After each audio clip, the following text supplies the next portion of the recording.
कुएं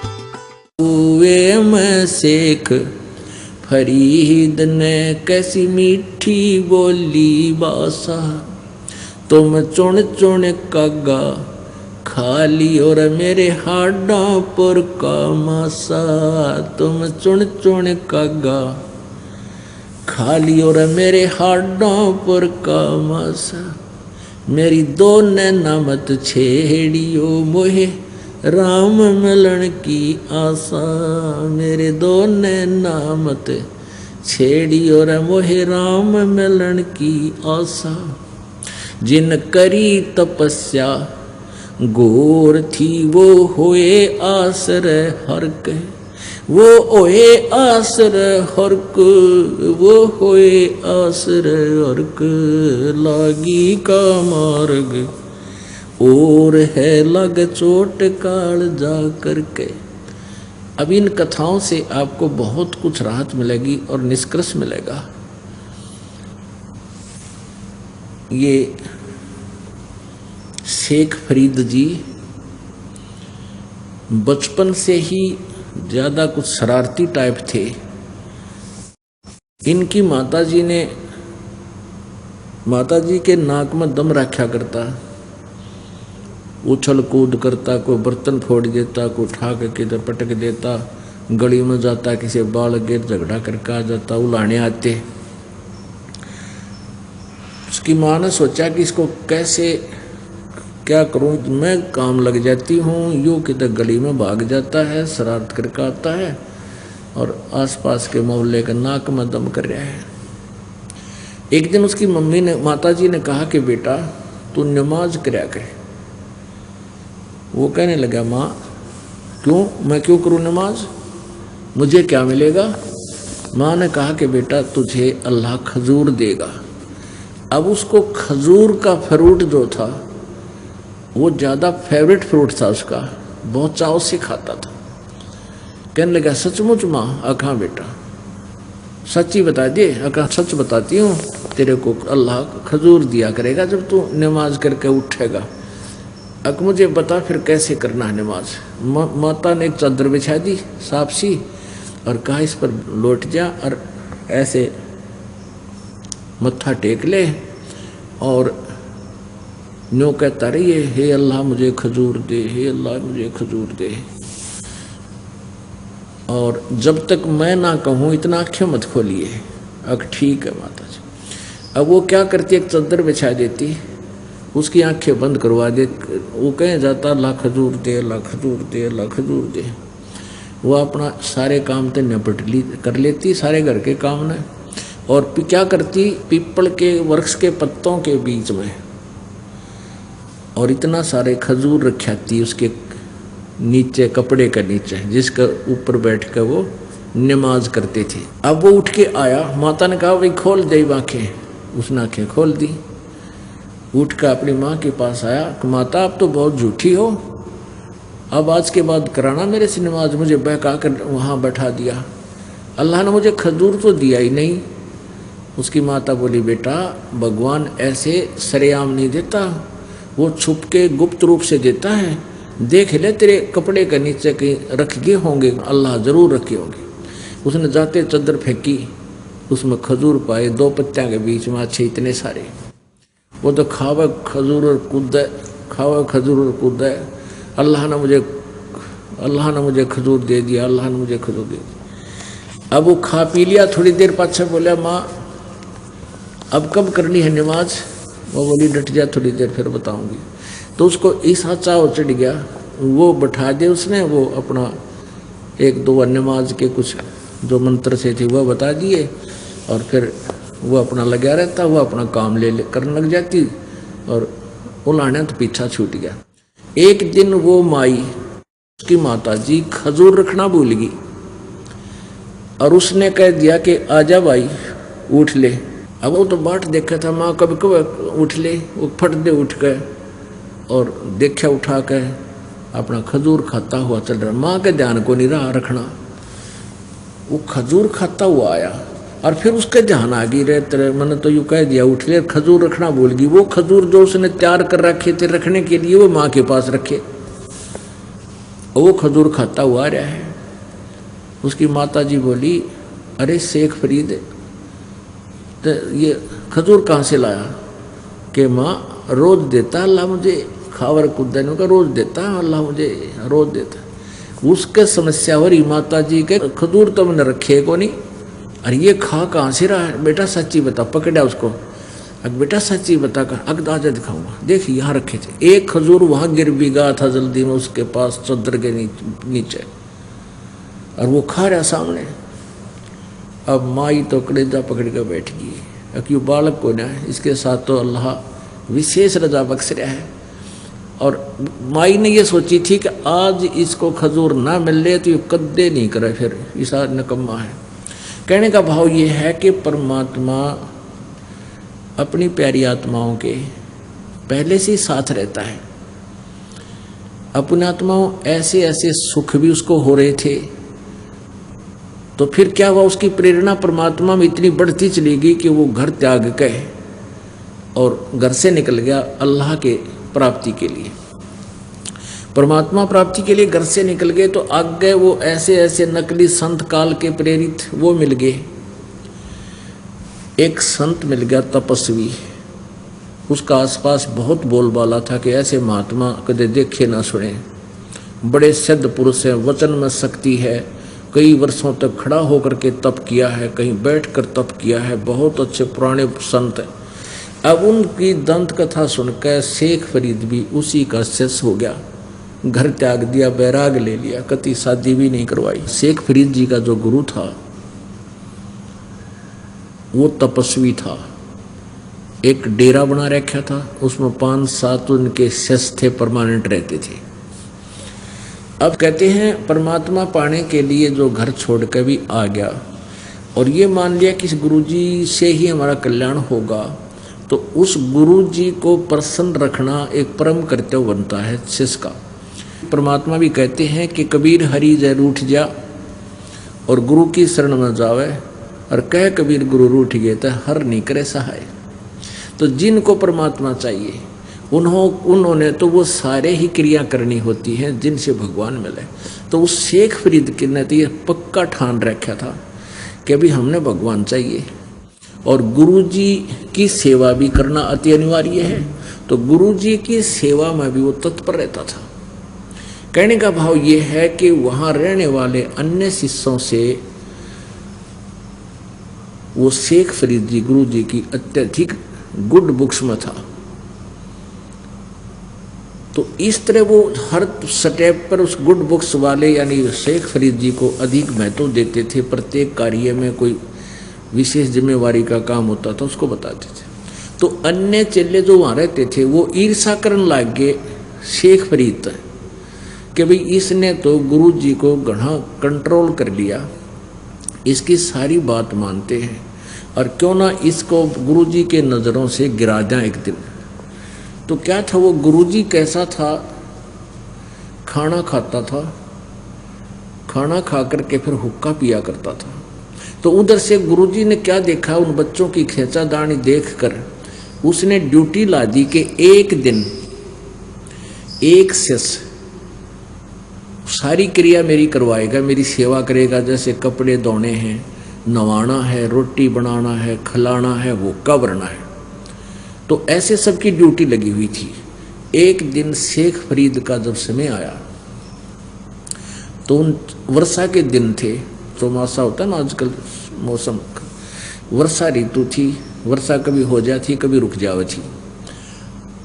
तो उन्होंने के स्कीम बनाई, जो अन्य शिष्य थे जो ईर्षा रखते थे शेख फरीद से, उन्होंने सोचा कि गुरुजी खाना खाते ही हुक्का पीते हैं, और उसमें इतना गुस्सा था उस तपस्वी संत में, खाना खाती आवाज लगाता था कि भाई हुक्का भर ले आओ। अच्छा जी, हुक्का भरने चले जाते, और 5 मिनट तक तो वो नहीं बोलता था। 5 मिनट के बाद आवाज दूसरी देता था, अरे हुक्का नहीं लाए भरकर, जब उस दूसरी आवाज़ में आ गया तो ठीक सा, नहीं तो तीसरी आवाज़ भी लानी पड़ेगी। आते पहले तो बैंत मारा करता उसका, हुक्के में जब चलम रख देता चेला तो पहले उसका बैंत मारा करता, और एक 10-15 दिन तक उसको सेवा से बर्खास्त कर देता था। इतना रुष्ट हो जाता था, नाराज हो जाता था उससे। अब उन्होंने क्या योजना बनाई कि क्या करते थे वो खाना खिलाने वाले, उधर से खाना खिलाने जाते उससे पहले हुक्का भरने के लिए अग्नि तैयार कर देते थे, उसमें लकड़ लुकड़ लगा कर तैयार कर देते थे। चूल्हे में कम होती तो और तैयारी कर देते थे, जला जलू कर वो पूरी तैयारी करके जाते थे कि रोटी खाती हुक्का पीएंगे गुरुजी। तो शेख फरीद में अपना तैयारी पूरी थी, आग पूरी थी, उसको पता था, और खाना खिलाने चले गए।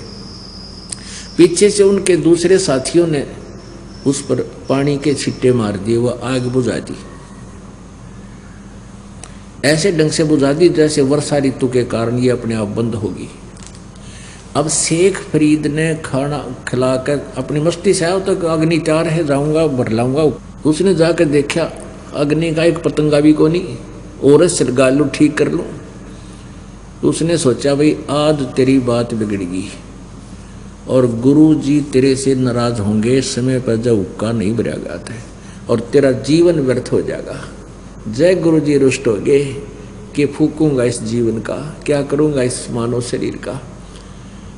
उसने इधर उधर देखा, कोई विकल्प नहीं देखा। देखा कि गांव से वो लगभग 1 किलोमीटर की दूरी पर गांव था एक, जहाँ उनका डेरा था गांव से 1 किलोमीटर लगभग दूर था। उसने देखा कि वहाँ एक धुआं सा उठ रहा किसी घर में बाहर की तरफ। अब शेख फरीद हाथ में वो चलम ले रखी, चिमटा साथ में, और बहुत स्पीड से दौड़ दिया कि गुरुजी आवाज़ लगाओ, इतने लेकर वापस आ जाओ। वो गया घर में घुसा कि माई की बेटी अग्नि दे दे थोड़ी सी, हमारे मैंने हुक्का भरना है। अब वह माई कह रही थी, जैसे गिल्ला ईंधन था, वह अग्नि लगावे फूं फूं करे, वह फिर बुझ जा, आँखें में धुआं पड़ रहा, वह दुखी सी हो रही, लाल आँख हो रही। उसने गुस्से में आकर कहने लगी अग्नि लेनी है तो आँख फुड़वा ले, आग लेनी है तो आँख फुड़वा ले। जब मिल लगी अग्नि ने बोला माई कौन सी आँख फुड़वाऊँ, अब कोई सी फोड़ ले। उसने क्या किया, चिमटा देगा अपनी आँख में और वह आँख काट के ने बोला देख माई ले, इबन आग दे दे जल्दी सी। अब माई ने देखा वो आँख में तो खून पड़ा और वो आँख काट के दर्दी कापण पे ढक्कन पे वह डर गई। और किसके गुरु जी तो बहुत सिद्ध पुरुष हैं, और उसने पता लग गया ना तेरे को श्राप देगा। ने बोला ले जा महाराज, वो सारी चूल्हे तो अग्नि बाहर निकाल दी, धर ले जल्दी सी। अब उसने क्या किया कि कपड़ा सा बांध लिया अपनी एक आँख के ऊपर के, जो से निकाल ली थी शेख फरीद ने, और धर के आग चलम पर डांक ठोक दी, फिर पूरी स्पीड तो बाज लिया। अब गुरुजी ने एक आवाज लगाई थी, रे शेख फरीद उका ला भाई। तब वो शेख फरीद वापस आ रहा था, काफी दूर था, उसने सुनी को ना। अब गुरुजी ने दूसरी आवाज लगाई, रे कित मर गया शेख तू। ने बोला आ गया गुरुजी, आ गया गुरुजी, आ गया गुरुजी। इन्नो कत्ते वो पहुंच गया टाइम पे, उका चलम धरती अका अच्छा भैया राख के लाग गया, अका आपकी रजा है दाता, दूमा दामा लाग गया। अब गुरुजी ने कोनी में तो दिया, तो बाट देखा था हुक्का पीने सो जाया करता अपना, उसने पी का हुक्का तो सो गया, रात्रि होगी। अब उस माई ने सारी रात नींद नहीं आई, आखिर तो बात बिगड़ गई है, रात में जाऊँ क्यों करे, सुबह उठते जाऊंगी। उस आँख को लिए रख रखी, उस आँख उसमें एक ढक्कन के ऊपर बर्तन का ढक्कन होता था, जैसे कापण बोलिया कृष्ण। उस आँख ने लेकर सुबह सुबह वह माई डेरे में पहुंच गई। अरे बोली महाराज जी मैंने माफ़ कर दो, मेरे से गलती होगी, मैंने माफ़ कर दो। महाराज बोला भाई क्या गलती होगी बेटी। अग जी आपका बच्चा अग्नि लेने गया था, हुक्का भरने के लिए। और मैं दुखी हो रही थी, आग जला नहीं थी, कभी बुझ जाती तो गिल्ला ईंधन था। मैं दुखी हो रही थी, मैंने गुस्से में आकर ने कह दिया तू आँख फुड़वा ले। जब मैं लगी इतना आग, और वो गढ़ा पीछे पड़ गया, माई आग जरूर दे दे, माई आग दे दे। मैंने उसको कह दिया तू आँख फुड़वा ले, मैंने आँख फुड़वा का धुम्मे में आँख फूट गई मेरी जब अग्नि बड़ी है।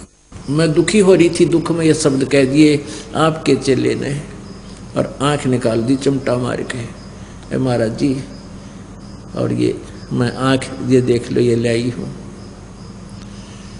अब वो गुरुजी ने सोचा रे कि यूँ की कहानी है भाई। उन्होंने आवाज दी रहा शेख फरीद को बुलाओ।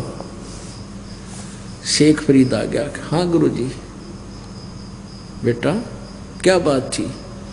अगजी गिल्ला ईंधन था और ये आग बुझ गई यहाँ की, और आप रुष्ट हो गए तो मेरे इस जीवन का बनेगा कि मैंने तो मेरा तो उद्देश्य यही है कि मुझे भगवान मिले, और आप रुष्ट हो गए मेरे तो मैं इस शरीर का क्या करूँगा।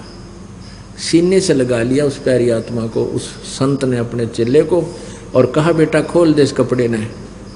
वो कपड़ा खोल दिया तो आँख पूरी होगी उसकी, लेकिन थोड़ी छोटी होगी, आँख नो की नो होगी। अब कहने का भाव ये है पुण्यात्माओं, अब विचार देखना कि जीव कैसे बचे इस काल के जालते।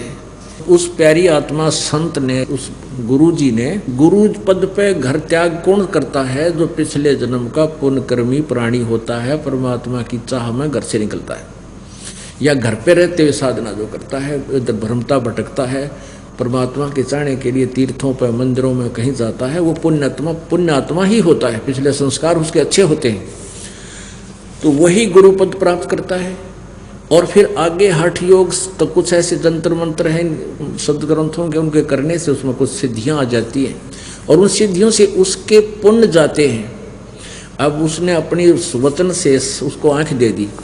अब वो भक्ति सत्य नहीं थी गुरु जी की, शेख फरीद जी के, उस गुरु जी की, तो अगले जन्म में उसकी आंख स्वयं खत्म होएगी, क्योंकि उसने अपने एक मनुष्य जीवन की आंख का दान कर दिया। एक आंख तो वो काना होगा किसी न किसी जन्म में। तो ऐसे जालिम काम है इस काल का।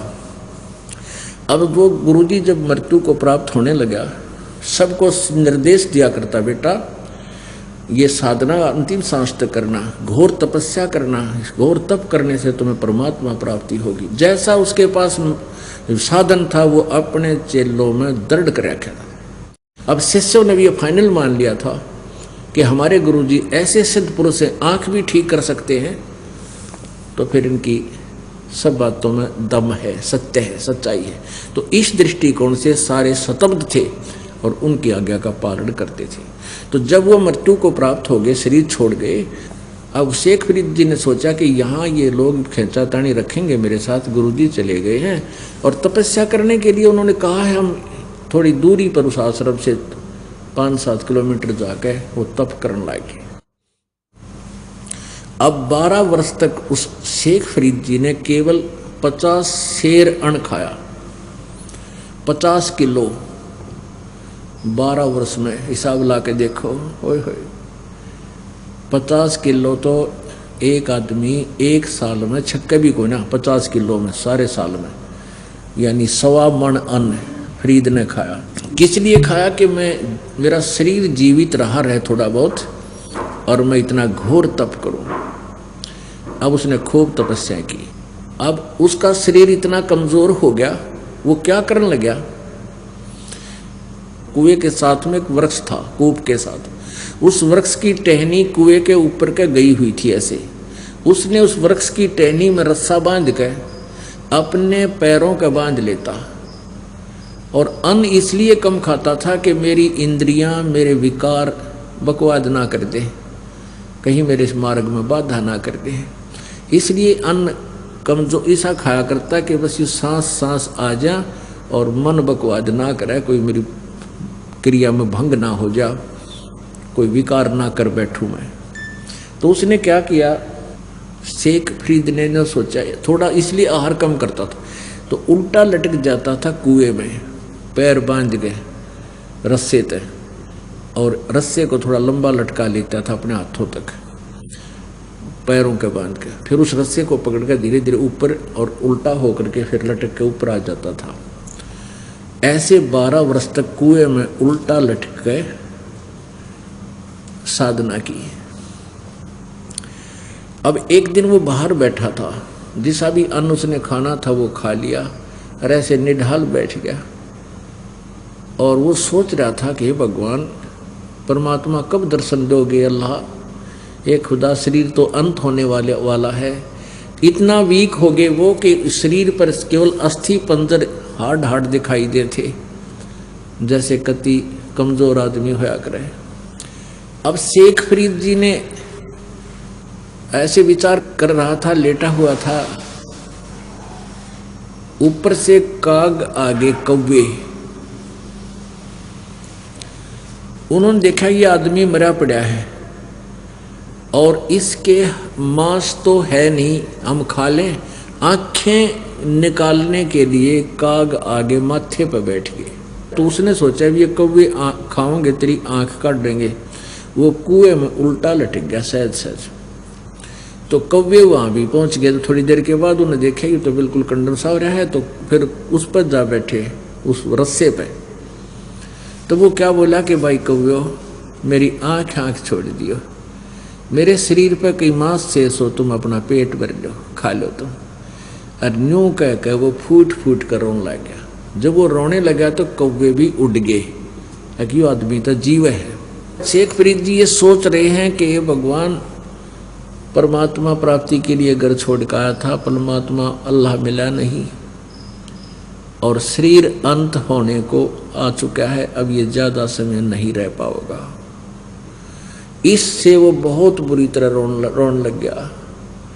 हे परमात्मा, दया करो इस दास पे, दर्शन दो मुझ पापी को। ऐसे अधीन भाव से वो बहुत रोने लगा। उसी समय परमात्मा पहुंच गए, क्योंकि सभी आत्माएं उस अल्लाहु अकबर की हैं, अल्लाह कबीर जी की हैं, जो बनारस में जुल्हे का रूप धारण करके 120 वर्ष तक लीला करके गया। ये सभी आत्माएं उसी की हैं। वही अपनी आत्माओं के लिए भटक रहा है। काल ने हमारे साथ बहुत धोखा और जुल्म किया हुआ है, नरे नरे मजहब बना दिए और प्रत्येक को भ्रमित कर दिया, सच्चा ज्ञान छुपा दिया। अब परमात्मा आए, कुएं पर खड़े हुए और रस्सा पकड़कर उसको बाहर निकालने लगे।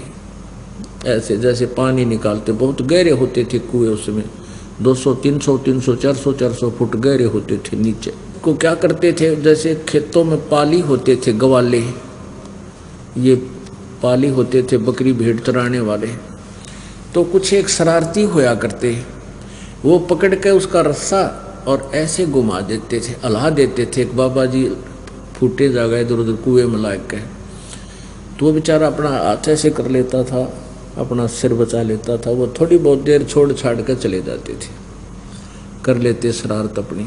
तो शेख फरीद जी ने सोचा कि आज तो कोई घना शरारती आ गया और इसने मुझे बाहर ही निकाल लिया। पहले तो रस्से को हिला कर भाग जाते थे, थोड़ी देर इधर उधर हिलकर मैं सेट हो जाता था।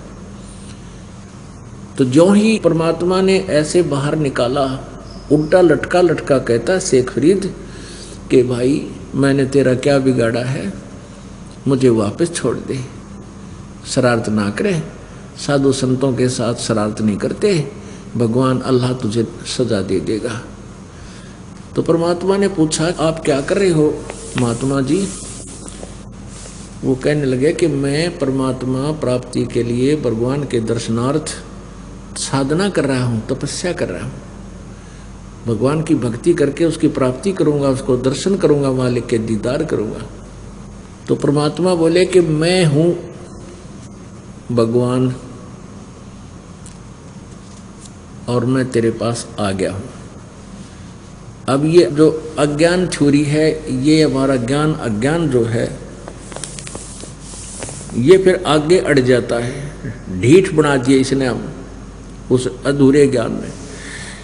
अब शेख फरीद ने क्या सुन रखा है मुसलमान धर्म के सभी संतों से कि परमात्मा निराकार है, बेचून है, वो दिखाई थोड़े देता है, वो कभी किसी ने उसके दर्शन नहीं होते। शेख फरीद जी ये शब्द बोला। परमात्मा बोले, भले पुरुष, एक तरफ तो आप कह रहे हो कि मैं परमात्मा के दीदार के लिए, दर्शन करने के लिए साधना कर रहा हूँ, और दूसरी तरफ आपका सिद्धांत क्या है, आप बता क्या रहे हो और कर क्या रहे हो।